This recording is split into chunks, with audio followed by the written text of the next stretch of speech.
Welcome. That opens us up for another episode of Humans Anonymous. I'm Landon Ballard. Thank you for joining us wherever you are watching from, wherever you're listening from. Thank you for watching or listening.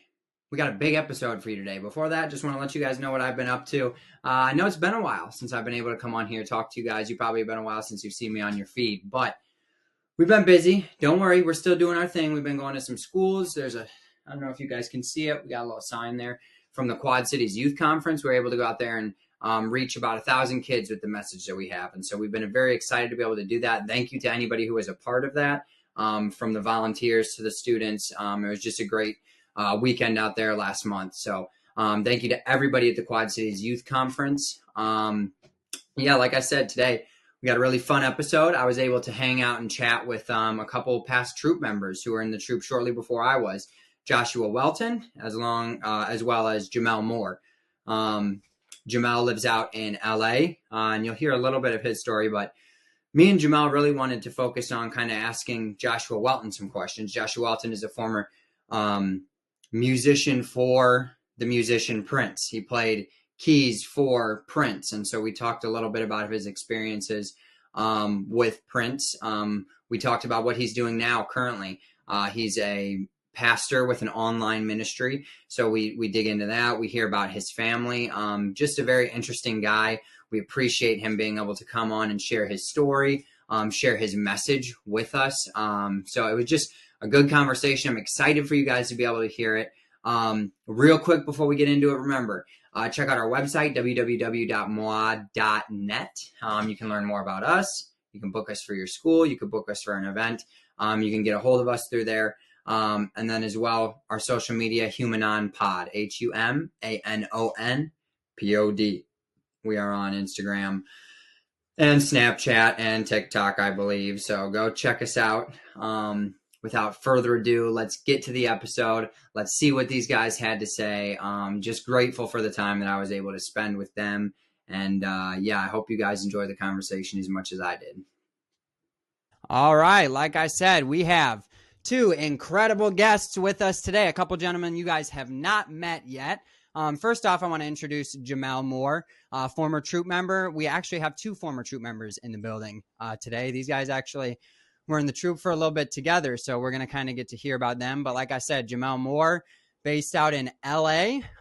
He is, like I said, a former troupe member, so he's going to kind of help me come alongside of me for this interview today. We'll be taking on Joshua as our question victim today. And so Joshua, also a former troupe member, has been doing a lot since he left the troupe, and we're going to kind of get into that later. But Joshua, real quick, where are you located? Where are you living right now? We are in Minnesota, sir. And Minnesota. It's starting to get a bit warmer now, so we're excited about that. Finally, absolutely. You've had a little bit of a harsh month last month. It was cold some days, below zero. It was like -15 sometimes when I would go to the gym in the morning, and I'm just like, this is different. But hey, Prince would always say, keeps the bad people out. So keep the bad people out. Hey, that's right. That's right. Sure, yeah. Wow. So like I said, Jemell will be helping me out today with the questions here, because you guys go way back. I'm a little bit after your guys' era in the troupe. And so like I said, Jemell, you guys probably haven't seen each other in a while, huh? When was the last time you guys saw each other? Josh, when was the last time I saw you, man? I believe was it at Eric's studio? Was that the last time we were in the studio? I think it was a studio session. It was a long time ago in Chicago, I think. I think so. It was in Chicago at Eric's studio. You came up to the studio to work on a song, I think, that you were doing. Oh no, it was a song for what's that girl artist that we had? It was Alex. Alex, yes. It was yes. Whoa, dang. That is a long time. Yes. Wow. So it's been a minute then, huh? It was a song you wrote, I think. Did you write it? That I wrote and used, and we were. Was it called Down for You? Down for You, yes. I remember all of that. Yes, absolutely. Wow. Woo. Dang. Alex was a great singer. She was amazing. She was Oh amazing. yeah, Great absolutely, talent. great talent. That's awesome. So you guys did some business together after the troupe. Yeah, We yeah, just yeah. We stayed in started. contact. I think it just kind of flowed, man. Yeah. That's awesome. That's Yeah. awesome. Well, without further ado, then Jemell, let's get into it, man. Let's Let's figure out what get Joshua's into been up it, to. man. You know, Do you prefer Josh or Joshua? I go by Joshua, but if Josh slips out, I don't get angry. Gotcha. Right on. Right yeah, on. So let's get into it, man. it's funny because you know, the friendship that I had with Josh, I was always calling you Josh. You know, it's like It happens. Yeah, yeah, yeah, yeah, yeah. that it was you know, his name was Joshua, but we call him Josh for short because, you know, Yeah. people, you know how we always have to color the names and make the short name. Um, but yeah, man, Joshua, it's so good to see you, man. I'm so It's glad. okay, bro. Don't, like I said, don't worry about it. It's okay. It's okay. I know you, like back in the day, that's just always what it was. It wasn't until I was a little bit older, and he met me before that time. So that's why, it's no big deal. But it wasn't until I got a little bit older where I was just like, you know what? Josh is not actually my name. It's Joshua. So that's the Yeah. reason why I always introduce myself as Joshua. But like I said, if Josh comes out, I am not upset at all. No, you're right though. Joshua is your name. And so for those who are watching this podcast that do not know who Joshua Welton is, this is the man, the life, the music, the ministry, the family life. You know, Josh has done some great things outside of working with the MWAH troupe. And I remember when you were with the MWAH troupe, you know, it was just like a phenomenal thing. You know, you were an anomaly kid. You were an anomaly. You were the kind of kid that got on stage and you were well prepared. You performed, and the reception that we got from audiences when you got on that stage, man, it was like a very charismatic, you know, thing where people just loved you, and so having this opportunity with you right now to kind of like just touch bases with you, man, and just for the people who don't know you, get a chance to learn a little bit more about Joshua Welton, where his humble beginnings began and what he's been currently doing. So if, just for the record here for the podcast, please just tell us your full name, man. What's your name? My name is Joshua Aaron Michael Welton. And so my parents give me 4 names and I enjoy them names, man. Awesome. As we learned so far on this podcast, you are in Minnesota. Is that where you're from, though? I'm from Chicago. I was born in Chicago, raised in Aurora, and my wife and I moved back to Minnesota actually in 2020 because we moved out here in 2012 and then moved back to Illinois in 2017 and then came back to Minnesota in 2020. Okay. Oh, awesome. How's life there in Minnesota, man? It's beautiful, man. We love the people, the environment that we're growing our kids up in, our neighbor friends, and all kind of things. It's just a great environment, really community oriented, and so that's super helpful. Just when you have a big family. Awesome. Yeah, Man. like the neighborhood, people don't like think about that too often, but the neighborhood you grow up in is super important, and so being able to find a spot where you're comfortable, where you're, feel like your kids are safe, that's huge. I'm coming up on my 3rd is due in a month, and so we're looking to upgrade to a little bit bigger house right now, and so we're doing the same thing. We got to find somewhere where we're comfortable. Let's go. It's 3rd. Come on, man. So what's Well, your ratio? Boy, girl, boy. What's happening? So I have 2 girls, and I'm about to have my boy. Wow. Yeah. Girl, boy. Wow. Congratulations, man. That's dope. Thank you. Changes the game. They're definitely different. Definitely different, Well, speaking of kids, Josh, what was it like for you as a kid? Like, how did you grow up as a kid? Like, what are some of the things that you did as a kid? And were you always into music? Were you always into, ministry of God and your love for Him? What was it like for you? Man, I think all of the above, really. I was very excited about music from a young age, from dancing and singing. And, I used to always sit on my dad's lap because he was into music as well. My mom sang. And so I think it was the culture of the house, get up and dance, show him the dance move you did. And so it was just kind of like the thing that we grew up under. And then I didn't really start getting really into it until I was around 10 years old, getting into 11 and 12. That's when I started saying, I really want to do this music thing. And ministry was around that same time. I think I preached the first time when I was 10 years old or something like that. Oh, wow. at a church camp. And he told me how to do it. Pastor Jamin, he told me how to do it. He was like, all right, this is what you want to do. When you preach, you got to throw some in it. So It was funny at the time, but it was still something that I started and never looked back. Wow, wow, that's awesome, man. So ministry was something that was a part of your life early on.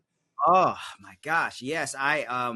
When I was before I was in my before I was born, there was a prophet of God who spoke over my life in my mother's womb. So this Wow. was like before I even came out my mama's belly. There were prophetic words about me being a mighty man of God and winning nations and all kind of stuff like that. And they didn't even tell anyone that they were pregnant or if they knew it was going to have a boy or girl. So Wow. they were debating what my name would be. It was going to be either Aaron or Joshua, and Aaron because my big brother's name is Adam. So they Okay. were thinking Adam and Aaron, you know. Gotcha. But then they were like either Aaron Joshua or Joshua Aaron. And in the prayer circle, the pastor lifted his head and said, "Who's having a Joshua?" And they were like, Wow. "Yeah, yeah." Wow. That's So wild. it's been a part of just my life. Oh my gosh, that's awesome, man. So what It's powerful. what inspired you to become a musician and into music? Like what were some of your inspirations early on? You know, that's an interesting question because I don't know if there was like a defining moment where I was like, I want to be in music. But I know that my dad was definitely one of them. And my mom, she sang as well. Yeah. Michael Jackson at an early age was a big influence on my life. I used to watch who he watched, which is James Brown and Fred Astaire, Sammy Davis Jr. here and there. But you know, that's pretty much how I started. I would also watch some Prince because my dad would always put me on, you know, folks like Prince and the Parliament and just some old school folks like the Gap Band, Earth, Wind and Fire, and just teaching me just about instrumentation.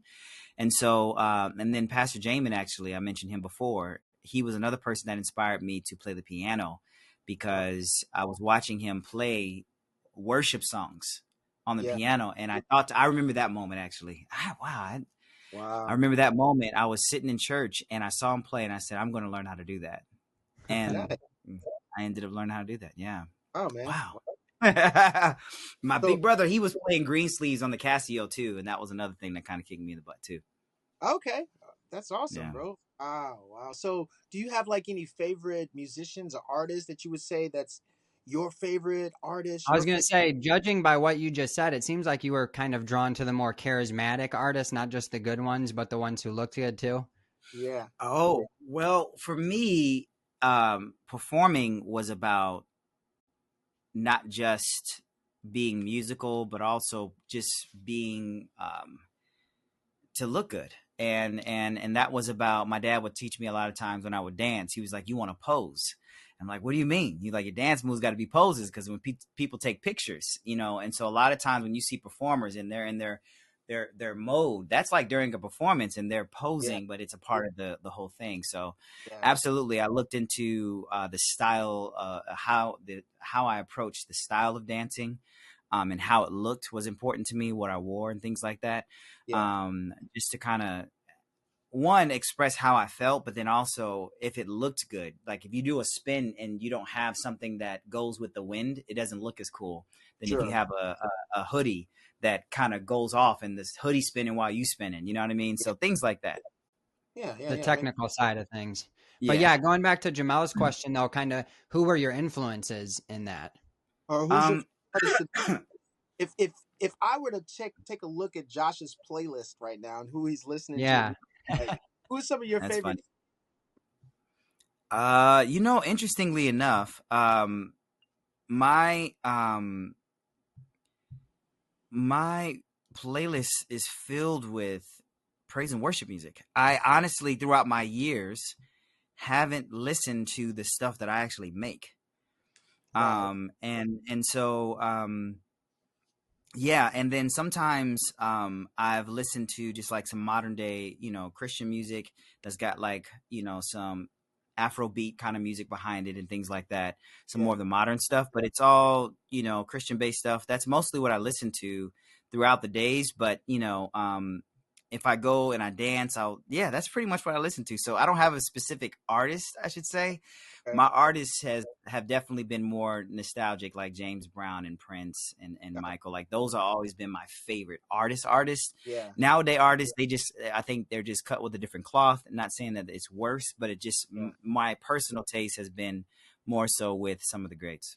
Awesome. That's awesome, bro. So, and you talked about your dad how he, kind of introduced you to a lot of these artists in the beginning so, was your dad like always there pushing you to do great? Like how did your dad, help you with music? Like what was some of the things he was doing to encourage you?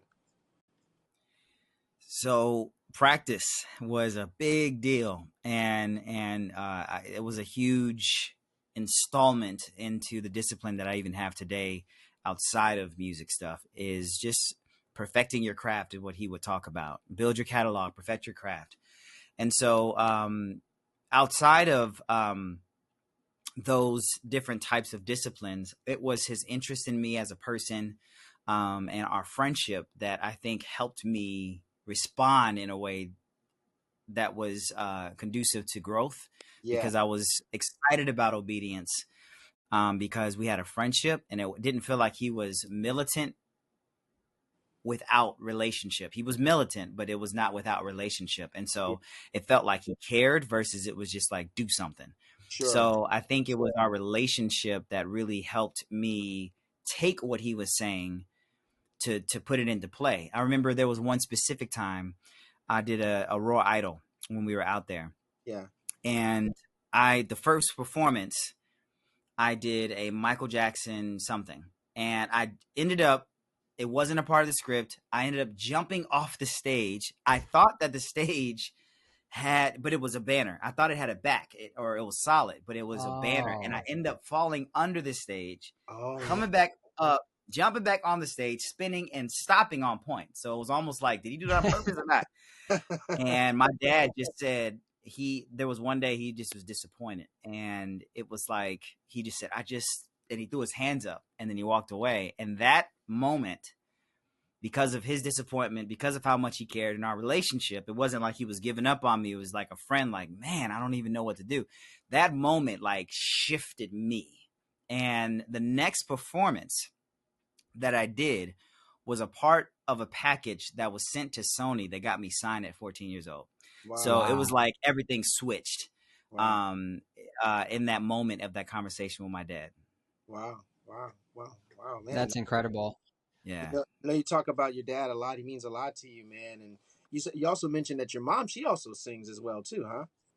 Very yes. Cool. My mom, for me, was more of a moral compass, and supporter in that way. Yeah. It was like dad would be with me at the rehearsal, but mom's voice would be in my head about, are your eyes straight? Are you looking, at the Lord? Or are you looking at somebody's behind? You know what I mean? I just felt like her moral compass and her purity and her leadership has been in that way as well. So I felt like they equally had a play. They just had different roles. Sure. Because I'm very close to both my mom and my dad. When it comes to the music inspiration, is definitely my dad. But I remember one time I opened up back in the day when Lil Romeo and Master P were doing their thing. And I opened up for Lil Romeo when I was like 13 or 14. And I got such a great response from the girls there. And, it got to my head. And so I remember one time we were sitting on the stairs after I got home from that performance. And I was, when I blow up and all this, I was just, it was arrogance talking. And my mom stopped me. And this is a good example of, her moral compass. She said, Joshua, she said, I will love you and always love you more than any of those girls who just met you. Wow. And it was a moment where I needed to hear that for whatever reason. I don't remember the context. I just remember what she said to me, that like none of those girls know you. They didn't raise you. They didn't birth you. They just see you for that moment. Right. She said, don't let it get, and so that's who my mom was for me at all times. And so when I'm on the stage, she's there because of what I'm not doing. And then I think my dad was on the stage for what I was doing. I guess that's a kind of a little bit of reductive way of saying it, but it's definitely in the vein. Yeah, man. Wow, wow. Well, that sounds like amazing dynamic to have two parents that were just like really Oh hope my gosh. and supporting you, giving you the moral compass and the drive and the focus to become something great and perfect your art and your craft. You also have brothers and sisters too, right? Were they instrumental in your life? It's like, what's your family dynamic like? How many brothers, how many siblings do you have, or do you I have? have 5 brothers. No, I don't have any sisters, but we have sisters in love, Yes. meaning you married in. But yes, so they definitely like sisters. So we just didn't grow up in the same house, kind of thing. But yeah, so I have 5 brothers. I'm number 2, and so Adam, Joshua, Kyle, Micah, Jaden, Zaylen, and so. But that's another cool story. Really briefly, my great grandmother said to my grandmother on my father's side, if you caught that, um, she said that through you is going to come 6 kings. And this Wow. is my great grandmother saying this. So my grandmother was like, I guess that's going to be me. She thought she was talking to her. So she ends up having a girl first, which is my aunt, and then having a boy, which is my dad. Hmm. And she said, I'm not doing this 6 more times or 5 more times. And so she's like, that must have been not me. And so, of course, through my dad, here comes 6 boys. And my mother really wanted a girl and 6 boys in a row. Wow. Wow. So, Wow. yeah. It's those prophetic callings on life, man, that just really makes a difference, and you can really tell that a prophetic calling when something really happens, and that really happened. The 6 kings came Yes. from the family line, which is an amazing. So Uh, yeah, go ahead, Landon. I was gonna say, I just something popped into my head. I heard the other day this guy was talking. He was preaching and he was saying that when they tried to kill kings, they didn't do it when the king was an adult. They did it when the king was a child. They did Right. it with Moses and they did it with Jesus and they did it, when they were trying, they did it as a child. And like just hearing about your 5 brothers, like I have a lot of brothers myself.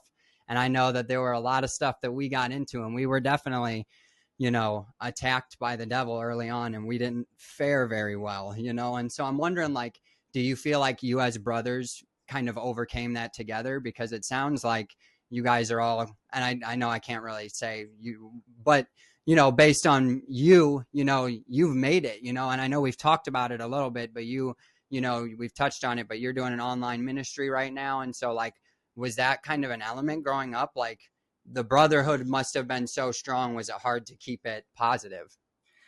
I think we evolved just like any family.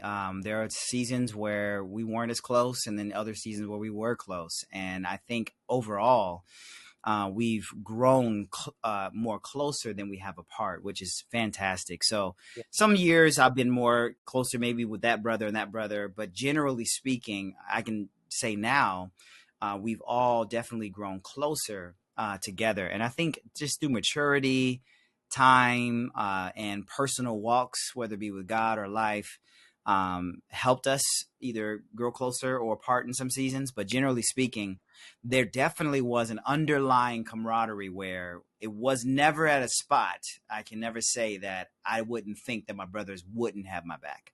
Yeah. Right. So when I say we quote unquote grew apart, is because we may not have seen eye to eye for a certain season about whatever it is. But at the same time, if I ever were to call and I say, hey, I need you, I don't ever question with any of my brothers at any season that wouldn't be something that they would answer right away. Absolutely, man. Yeah, it sounds like Yeah, a great family dynamic there. Your parents, your brothers, and what's your family absolutely. like? You have children too, Josh? I do. I have 5 children. Whoa. And yeah.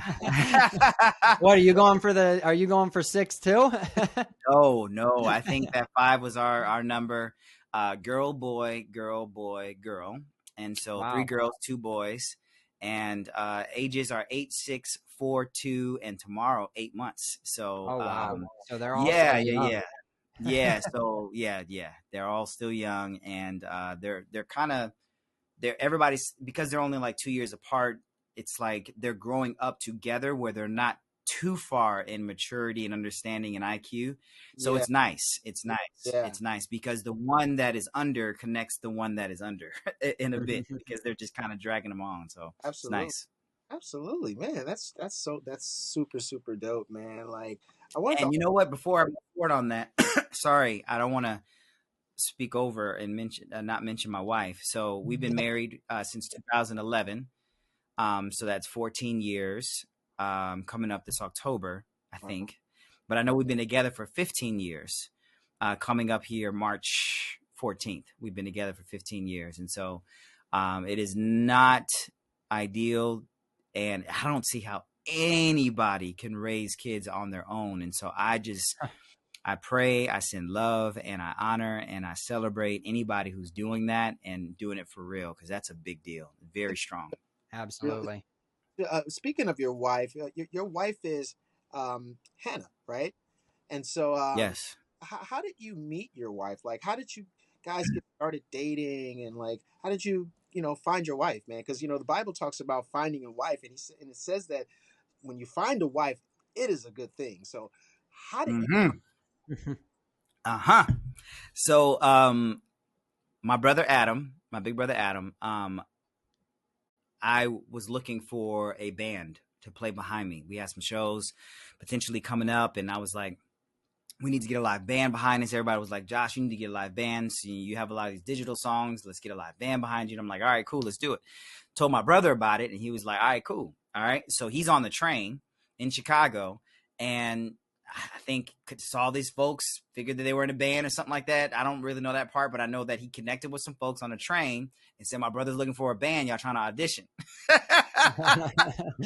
So they were like, all right, cool. And so on that Sunday, I think it was Sunday or Saturday, February 28th, 2010, they auditioned. And it was all guys. But Hannah knew the guys who were auditioning to be in my band and came to support their audition. Wow. So she came as supporting to them, because when I was there, she was sitting down. They were on the stage with the instruments, or just in the area with the instruments. And she was sitting down. So I'm wondering who she was the whole time. But I also was like, who is she though? You know what I mean? So it wasn't just like, who is that? Why is she here? It was like, who is that? You know what I mean? And so that was the swag, you know what I mean? And so she said something to me because a part of our testimony is that we were both virgins getting married. So we're both our first. Yeah. I had a belt buckle. You might even remember this, Jemell. I do. But I had a belt buckle that said area closed. And that was a belt buckle that I had. And she commented and said to me, I like your belt buckle. And she was like, and she didn't finish her sentence, but I'm thinking like, if you like my belt buckle for the reason I like my belt buckle, then me and you got to talk after this whole audition thing. And so that's basically what happened, man. Wow. So at the time, yeah, because she's now Hannah Welton, but her last name was Ford, right? Yeah. At the time you met her, she had some success going on, or did she do anything as a kid at the time herself? I had no idea who she was, and she didn't even like pose that way. She didn't mention it at all. She didn't mention what she did. She told me, she said, if you ever need a dancer, because they had the instruments. Yeah. She said, if you ever need a dancer, I can, get some dancers together and we can, help you out with that kind of thing. Yeah. And I was like, all right, cool.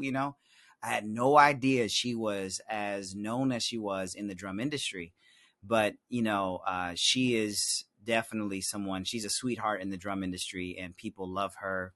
And that's honestly was the gateway for us meeting Prince. Was her. Wow. Yeah. So he discovered her on YouTube. Well, what age was that about? Had you already joined the MWAH troupe at that time, or were you still, just doing stuff on your own? Like, had you met the MWAH troupe at that time? Oh yeah. So this was MWAH for me was 13, 14 years old. So I met Hannah when I was 20. Gotcha. Oh wow.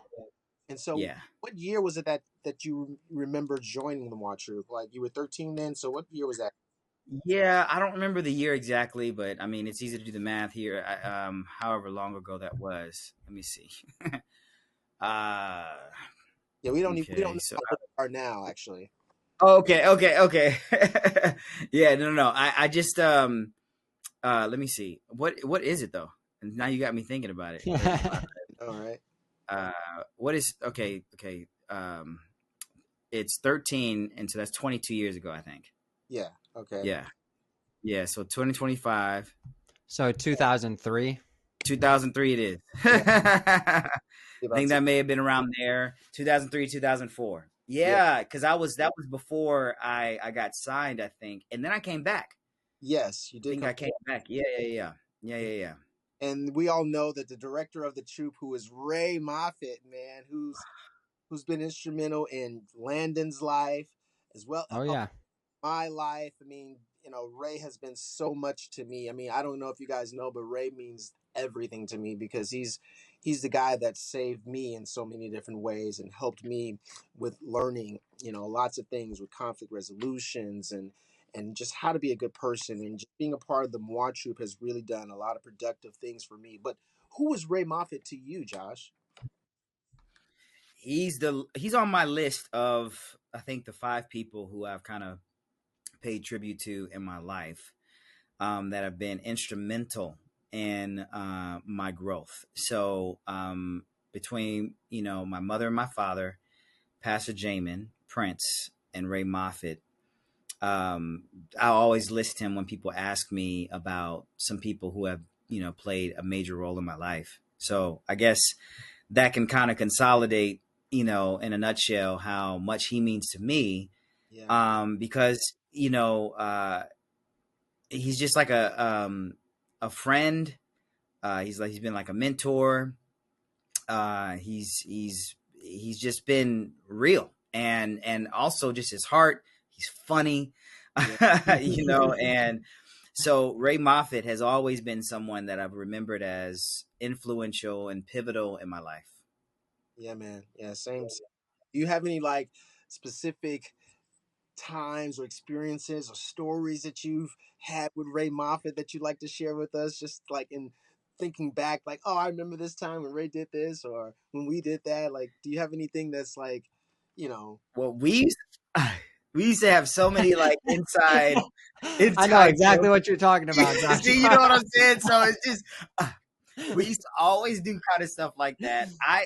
The first time he pointed on something, I thought he was joking because he points with his middle finger. So I thought he was joking with me all the time. He was like, Joshua, can you look at this right here? And I was like, ha ha ha. And I was like, and he wasn't joking. And so that was funny to me.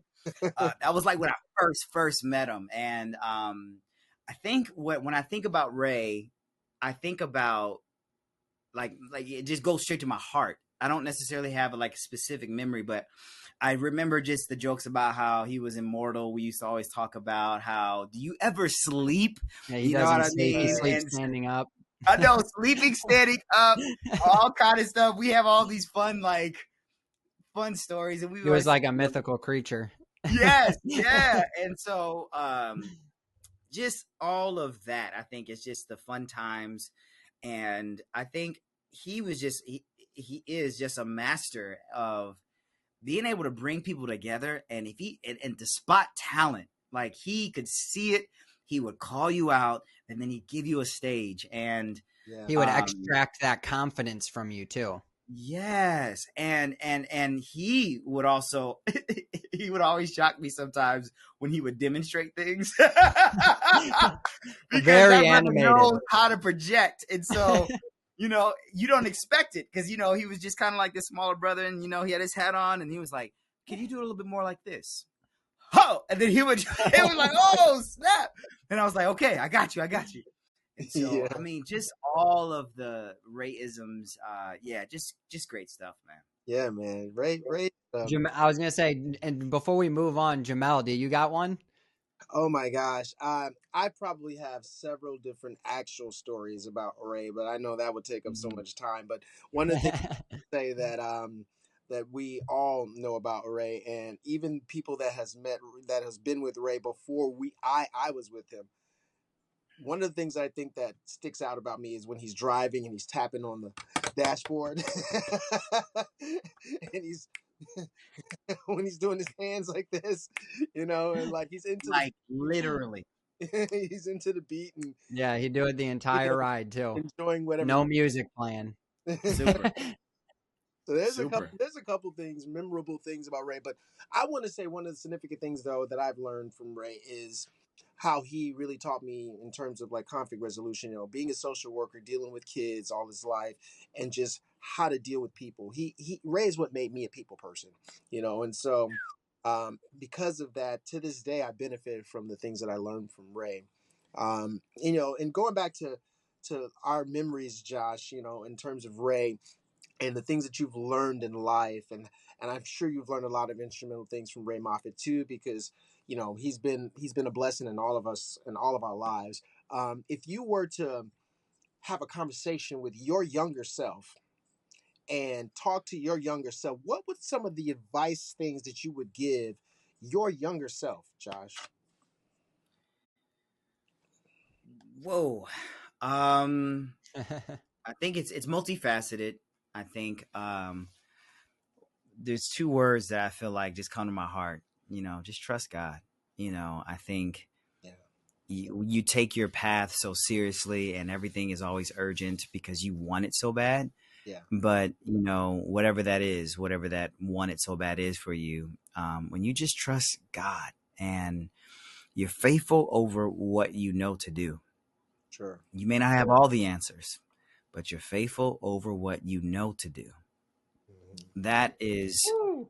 where I have just kind of like had to revisit over time and over time and over time. But if that was something that I would tell myself, I would do that because, um, I'm not even doing what I was doing with moi Yeah, now, because there was a pivotal time where, and I tell this story and I don't say it to try to sound like anything, but I think Jemell, you were there, so I think that's kind of helpful in this instance.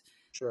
There was one show I did after I got signed, and so this is the mid range, I think, because I was with moi for some years, got signed, moved away from home, and then came back to moi later.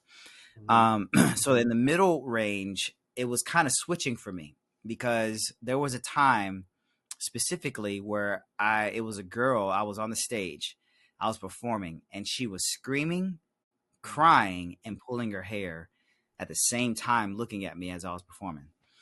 And you remembered how the reactions were with the Yeah, crowds. And so when I saw that, and this was also after other times, the crowd would respond to me in a certain way. yeah, Man, when I saw her do that, um, it was hard for me to finish that performance. Afterwards, I didn't stay for autographs. I went into the car and I was buckled over, holding my stomach, feeling like I was going to throw up. Like, I don't know why this is not hitting me like it used to. Like, it used to be the thing, pandemonium, Michael Jackson, but it was like, this isn't for me though. I don't feel like this is mine. And so the desire to do that began to dwindle over time. mm, But because I was younger, like I said, to trust God, just be faithful what you know to do, I continued to just do that and stay the course, even though I started to see myself pulling away from what I thought I was going to do in my whole life. yeah. So it's ended up way better than I thought it was going to be. But at the same time, it wasn't what I thought it was going to be. So just trust in God and be faithful with what you know to do. Absolutely, man. Absolutely. Well, Yeah, that's I love that. I mean, just that whole idea of like, we always come up with these things that we think we know better. We think we know, we think we know, we think we know, and we can think we know what we're doing. But Mm-hmm. if you're not just doing strictly what we know we need to do and Yeah. being faithful to that, like you get so backwards, you get so turned around and lost. Like it's incredible that, people like me make it out. yeah, Yeah. yeah. Landon's he's a testimony too for some of the things that you've overcome as well, man. And I know that you've talked about some of these things on your previous podcasts as well too, as the audience is getting to know you as well, Landon, and how the MWAH troop has affected you, and some of the adversities, things that you have overcome, and the challenges that you've had. And Josh, I'd like to ask you, man, like how do you handle that? Like how do you handle adversity, challenges in your life, like things that come to hinder us and bring us down, and like do you look for others to guidance, do you look to God for guidance, like where do you get your strength from, and how do you deal with adversity? This is it's a very simple answer, but it can be ambiguous to people who may not know where I'm coming from. But the answer is intimacy with the Lord, and that's pretty much the answer, because we don't know what's going to potentially come our way unless he tells us, or we just don't know what could potentially come our way. But when you are rooted in something, it's like a tree. Like a tree is rooted deeply in the earth. And so if it rains, if it pours, if the wind blows, depending on how deep your root system is, you're not going to be concerned about being knocked over. Exactly. And so I think really it's my root system, and that's where, how deeply are you intimate with God? And so a lot of my preparation, building strength comes from just me literally being by myself in prayer. And that's meditating on his word and talking with him and thinking about him, and having a relationship really solidifies my identity. And then it also gives me strength and also purpose for the day. So if something happens, it's kind of like, it doesn't bother you because you're so secure in him and he's outside of time. So things that happen in time don't have the same effect as someone who's under time. So, like I said, simple answer, but it can be very ambiguous to somebody who's like, what does that even mean? Sure. But at the end of the day, really serious, deep relationship with God. Your relationship with God, your roots in knowing God and having him in your life early on as a young person really set the ground for you to always be able to be stable. So I also resonate with that too, because I was also introduced to God early on, and my roots set into the ground. And anytime adversity would come, it's like you said, it's like a tree. Well, you don't worry about it. Yes, some leaves may fall off. Yeah, that's fine. Mm-hmm. The spring comes, the changes in the winter may affect how the trees, is growing and blossoming, but you're always going to be standing through all of that. And so it makes a lot of sense. And thank you for sharing that with us, because people would like to know that. I also was thinking, because people don't realize or know that you've done a lot of stuff in the music industry behind the scenes. You've gotten a chance to, become pretty close with, Prince, the artist. And I know that being around someone as iconic as Prince could have an effect on you. You can learn some things. So I just wanted to know, what are some of the things that you think that you've learned from Prince, the man himself, and what would you take away from that relationship that you have with him? Well, he's one of the few people that I list in that list that I mentioned with Ray. And Prince was like a father figure to me. And I think I shared this once publicly, where I had a dream. We were in Anaheim, California doing a show, and I had a dream where Prince called me his son. And then later that night in real life, he called me his son. Yeah. So wow. Really cool thing. And so for me, it's just my story. It's just the truth. And I know people can hear something like that and, think what they think. But the truth is, that's just my story, and that's just the truth. And people who are close by can vouch and understand that that's the truth. But at the end of the day, for me, Prince has been like a father figure to me. And so he's the closest thing that I felt like losing a father, because he put me on game with just people, a lot of influence on music, just swag and approach to things. Yeah. He was a great listener. And so he was able to kind of pinpoint things, and just the way he thought and approached music, the way that he approached certain things, like his inner circle, how, he kept things extra tight. You would think that there was a whole bunch of people working for him or something like that.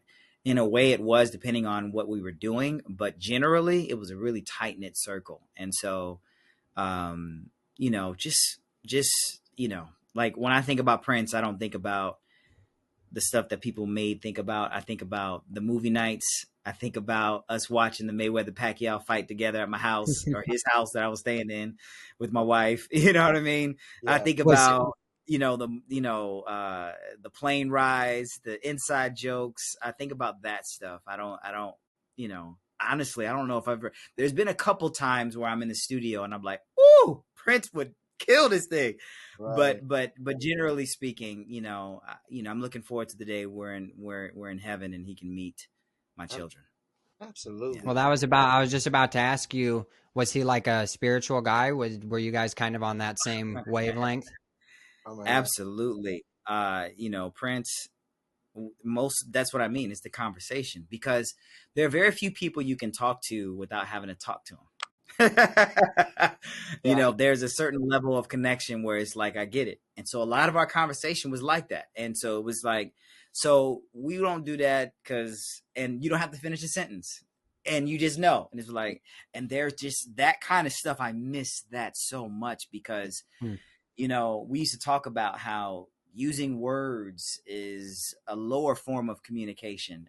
Spirit to spirit is really where it's at. And so, that's why a lot of time with God, you don't necessarily hear an audible voice. He's inside you. Exactly. And so, not saying you can't hear an audible voice, but I'm saying you hear him on the inside, because that's spirit to spirit.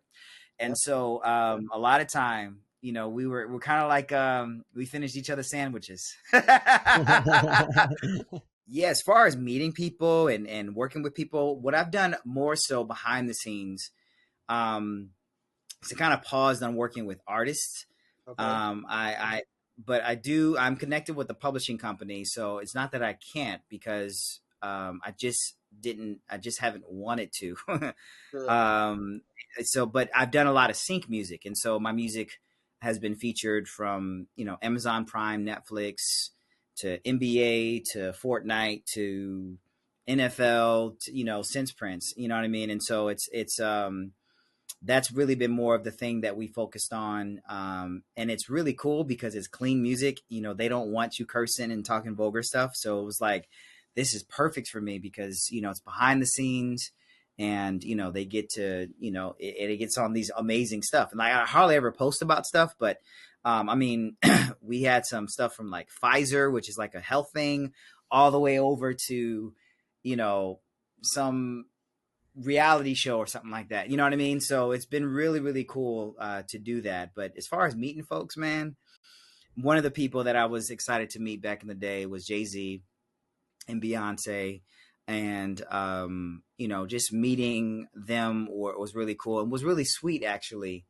After Prince had passed away, Beyonce wanted to meet, people who were close with Prince. And a friend of mine who's been a publicist for Beyonce since forever, because she actually was the group that I got signed to. She was the publicist for our group, and then she's always been the publicist for Destiny's Child, and moving over to Beyonce. And Beyonce requested. That's the group Fatty Cool? Yeah. Fatty Cool. So she was Fatty Cool's publicist. And I met her when I was 14, and she taught me a valuable lesson then. But after Prince had passed, Beyonce requested I want to meet those who are close with Prince. And so her name is Yvette. She was like, let's do that. And so Beyonce invited us backstage at a show she was doing in Minnesota. And we met her and Blue Ivy. And it was the second time I had met Jay, because Prince flew Hannah and I out to talk with Jay about some projects we were doing with Tidal, and he was really excited about Tidal and working with Jay and all he was doing with that and supporting that. So, Kendrick Lamar, because he just did that. I think that's also online too, the Yahoo thing that you may have seen when Prince called. Yes. He was there, met with him. From actors, actresses. There were certain parties, man, that we would go to, like Grammy parties and stuff like that. It's just, you name it, they were there. And it was a really cool experience. One of the coolest experiences, though, and I know we're running out of time here, but one of the coolest experiences I had when it came to celebrities was at SNL 40. So it's been 10 years, but it was SNL 40. And from Leonardo DiCaprio, Paul McCartney, Justin Timberlake, Jay-Z, Beyonce, Kanye, Kim, it was Ariana Grande, Taylor Swift, all the NSYNC was there. Cuba Gooding Jr., Peyton Manning. It was crazy. Like this, a plethora of people there. Wow. And there was one time a guy comes up, and I wasn't familiar with who he was at the time. My wife did, because she's standing next there, because we were kind of guarding Prince around this pole. And people were trying to come up to him and meet him and all that kind of stuff. And this one guy comes up and he just kind of cuts in between my wife and I and throws his hand out trying to reach for Prince. And I kind of go in between and just grab his hand. And I was like, you know, nice to meet you. He was like, I just want to shake his hand. And I look back and Prince was like, cool. And then Prince comes through and shakes his hand. And I was like, you know, kept it moving. And my wife is standing next to me and she's like, oh my gosh. And I'm like, what? She was like, that was Bon Jovi. And I was That's like, crazy. oh shoot. You know, and so that night, you know, Prince, everybody's like, do you want to perform? Jimmy Fallon gets on the stage. You guys, I want to let you know, guess who's here? Prince is here. Prince. And everybody's like, oh my gosh. And things like that. And I'm dancing and I'm like, this is crazy. I step on somebody's shoe and I look back and it's Jim Carrey. And I'm like, oh my gosh, this is a crazy night. And so Prince, he goes, hey, you guys want to perform? And I'm like, we're like, of course, you know, this is like crazy. He's like, all right. So we end up walking. And this is the craziest thing. All the celebrities I mentioned, not saying all just to be, you know, PC, but they pull out their phones and part like this while we all walk through the center. They're like this with their phones because Prince is walking on the stage. Wow. That was probably one of the craziest moments ever. So like A-list celebrities got their phones out because Prince is on the stage and we're like, whoa. And yeah, just really cool stuff, man. Really cool stuff. That's really awesome, man. That's really, yeah. Just like, being there would be amazing, but you were a part of that. Like, that's right, crazy. right. It's still one of those stories where I look back and I'm like, whoa. I mean, when we walk in, I think Kerry Washington is walking out, and me and Hannah were like, yo, Scandal goes so hard. You know what I'm saying? So it's just like all kind of stuff. Like, it's just like, this is binoculars. Peyton Manning too. He reached out to shake his hand, and I did the same thing, but I knew who he was. And so it was just because we were protecting Prince. It was just part of what we were doing, but really cool stuff, man. Yeah, man. Wow. Yeah, I had the pleasure of meeting a few people such as Kerry Washington too. She's awesome. Yeah. Isn't that cool, man? That's beautiful. Yeah. Well, like you said, we are kind of running out of time, but I do have maybe just one or two more questions for you, and it's regarding what you're doing now, Josh. You know, the funny part about it is I know you as someone who's really good at performing, singing, playing instruments. I think you play several different instruments, right? And I've always, you know, looked up and I was just like, well, where's Josh gonna, when's his album's gonna, I want to see more of this kid's performing. I want to see him singing somewhere. And then the first thing I think I saw, which was a couple of years ago when you first started, was you posted online a ministry where Josh was preaching. Man, that really took me out I was like, oh my gosh.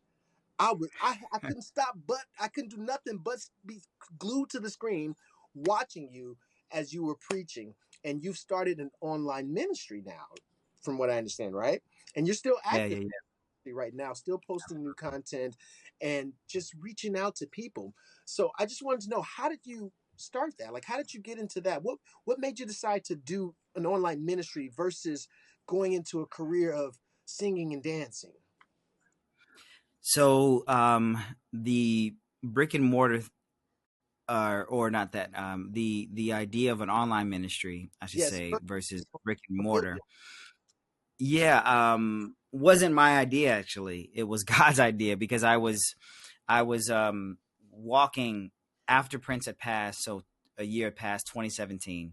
People who knew that we did music was like, y'all need to be doing music. And then people who knew us in ministry was like, y'all need to be preaching somewhere, because y'all just like, y'all can't, you know what I mean? So we're just like, I went for a walk and I was like, Lord, what do we do?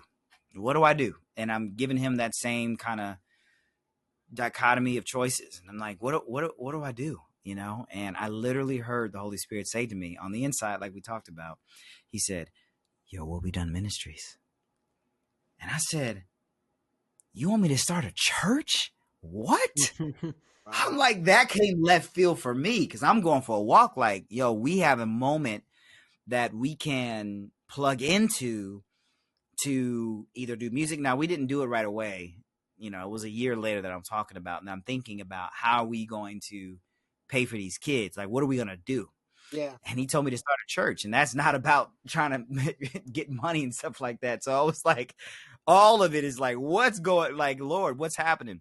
Wow. But I was stoked, man. I was ready for it and I was excited.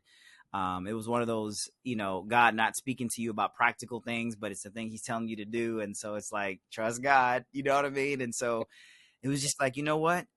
All right, we're going to do this. And one of our sisters, Phaedra, she's a heavy hitter, man. She's amazing. And we send so much love to her.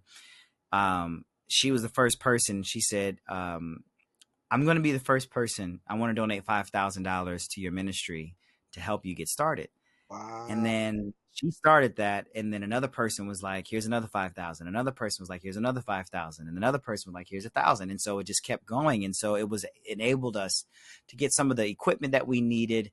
And after I decided, you know, we were going to do this, of course, I knew that God was not telling us to start a physical church. I felt the unction very clearly that it was going to be virtual. And so that was back in 2017. So we are well prepared for COVID when it hit. Yeah. But as far as the music thing that you asked, you know, why did I decide to do that? Like I said, it was a God thing, and kind of based on what I told you before, it was something I was able to express myself with. It's not that I don't enjoy dancing and singing and music and stuff like that. It just was what I was using as a funnel of expression, but it wasn't all me. So it's Sure. just a part of who I am versus, you know, who I feel like I was supposed to end up being, you know? Absolutely, man. Absolutely. Which means all I have seen is your faith walk with God, man. I've seen that from the time I've met you. I don't know not one person. I talk about you a lot when I tell people about you, you know, and I say to people, I said, Josh is one of the kind of kids that we can be sitting in the room and he'll just stop in the middle of the room, say, hey, everybody grab hands. Let me pray for you guys. Let me pray. Yeah, it's true. Yeah. um and would say a prayer that would come from his heart. He would mean it well. And you know, you just had this loving love that just was inside of you that you shared, and I believe that love came from our Father. And it's one way to allow that love to be inside of us, but it's another thing for you to share it to people. So I just want to say I'm very, very, very proud of you, man. I'm so happy Thank that you you. take this route. I love you for what you're doing on your online ministry. You have been tremendous help to not just the many people who are viewing you, but to myself, Josh. I just want to let Thank you know you. that personally, one to one, you have really helped me in terms of your ministry, your love, your faith walk with Mm, God. You keep me walking in good faith with God, because I look at you and I'd be like, he's the example. He's the example, because I have seen this from the time that I met you. And so, just wrapping up, I know that we are pretty much out of time here, but just to give one question here, and I'm going to make it like a two-part question, because it's kind of one of those things that kind of go together. How do you plan to continue to change lives over the next 5 to 10 years? And I also wanted to know, for today's young people who are trying to be successful in music or entertainment, like, the two-part question is, how do you plan to help those kids or help people change in their lives? And if they wanted to do music, what advice would you give them towards that?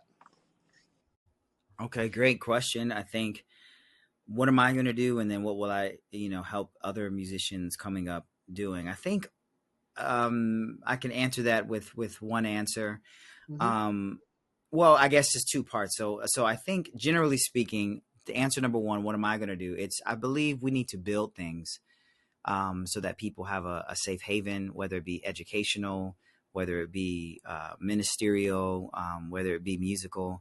We need to build things with our experience and with the wisdom that we've acquired over the years, and be able to give people an opportunity to learn and grow, and then also make it easier for the people coming up under us who didn't, so they don't have to experience some of the same hurdles that we have. So we had. So I think being able to build something that people can come to with the right mentorship and the right reasoning, I think is very powerful. Yeah. And then secondly, with anything, whether it be music or anything, is really understanding and knowing your why. Yeah. Simon Sinek is an advocate for that. He wrote a book on that. But knowing your why is extremely important, because not everything is smoke and mirror. They call it smoke and mirrors. You know what I mean? It's not Yeah. as it seems. Sure. And it's not everything that you hoped it would be. But one thing that can be consistent and a common thread is you knowing the purpose as to why you're doing something. Yeah. And I highly encourage that why to be something greater than just, because I like it, or great, that can be a part of it, but it shouldn't be the main thing. It should be about a service, because then it's more fulfilling and Sure. it's more long lasting. Absolutely. So I think for me, outside of what I do on just a general level, obviously being a husband and being a father for my family, everything that I do, as far as what really is to please the Father. If I'm doing something knowing that He's pleased, that is way more fulfilling for me. And I had to mature into that, because that's an interesting little niche there that you may not be as popular. I had to mature and grow into that and let that idea consume me, because that's what Christ did. He said, Father, your will be done. And that is not something that even is earthly. That needs to come from God as well. So I think for me, that's my why. Father, be pleased. So any venture that I agree to, anything that I do, is this your will? Absolutely. Because I think that I've experienced what it's like not doing something in harmony with Him in various things. And it's something that I don't like doing or experiencing. And so I just choose not to. And so glory to God that I don't have to experience that anymore. Absolutely. Well, Josh, man, Amen. an amazing person. I love the fact that you are Hey. really, really strong knitted in our Father in heaven, man, because that's the key to everything, and your children are going to benefit, your family's going to benefit from that. It takes a strong leader, it takes a strong person to do that. So I just want to thank you for being yourself, being who you are. Thank you for joining this podcast with us today and Thank sharing you guys. God with us, sharing your experiences that you've had with us, and just us getting to know you, which, I know you from back in the day. Landon has gotten a chance to meet you right here and just talk with you. I think he's met you once before, but getting a chance to really take a look inside of what it's like for you growing up and today. So we just want to thank you for being a part of this podcast. I know we went over, so I hope that doesn't for the rest of the day or anything like that, man. But Joshua Welton, man, I feel like we got to learn a lot about you today, man. We asked you a lot of questions. We put you up against the ropes. We got as much out of you as we could, but we appreciate, you giving us the time and sharing your story with us. We talk all the time about how important, like you were even saying at the end, our story is important because it's going to help somebody else who's going through the same thing. So we appreciate you coming on and sharing your story, sharing some of the fun things that you've done in your life, sharing some of the hard things you've gone through. And man, we look forward to seeing what else you're going to do. We're excited. I'm grateful. Thank you guys. Jemell, it's always a pleasure seeing you. Thank you for being the light that you are and the voice that you've been to many people in the community, in the music industry, and just letting your light shine. So thank you. And I appreciate you, and I appreciate the kind words that you've said. And anytime I see you pop up on the screen when we're doing church, man, it's always a joy. So thank you. Thank you. Oh, Landon, thank you as well. Can you Go ahead, share brother. so that the viewers that are watching this podcast can also tune into that? Can you share? Where do we find you? Where do we find the Yeah, podcast? so if you go into your, Google Play Store or App Store with Apple, YWBD, which is short for Your Will Be Done. Our ministry And is we'll called put a link up for it too. Yeah, Your Will Be Done Ministries. You can find us. We just started again. We stopped going live on Facebook, but then we just started again. But generally speaking, we go live in our app, and that's where we communicate and have fun. But Awesome. yes, please check that out if you feel led to do that. And Landon, thank you so much for your time. If you're around Jemell and Ray, man, you're in great company, and obviously you're great as well. So thank you for what you're doing. MWAH is a part of my life, has been a part of my life. And so this was a privilege and an honor for me. So please send my love to Ray, because he has always been and always will be somebody that is mentioned in my Hall of Fame, that have helped me in my life on a personal level. It's just making me and helping me become the man, I should say, that I've become. So thank you to Ray. Thank you to MWAH. Thank you for what MWAH is doing, messages which are hopeful. And let's keep it going. Yeah, absolutely. They say iron sharpens iron, and I think that's what happened here today. We had a great conversation. Thank you to anybody who's listening, anybody who got anything out of the conversation today. We love you guys. Like always, you can click up here or down low, wherever it's at, to get to our website, get to our YouTube channel, like, view, subscribe, all of that stuff. Joshua, Jemell, we appreciate you guys. Everybody listening, we'll see you next time. Love you. All right. Thank you guys. Peace.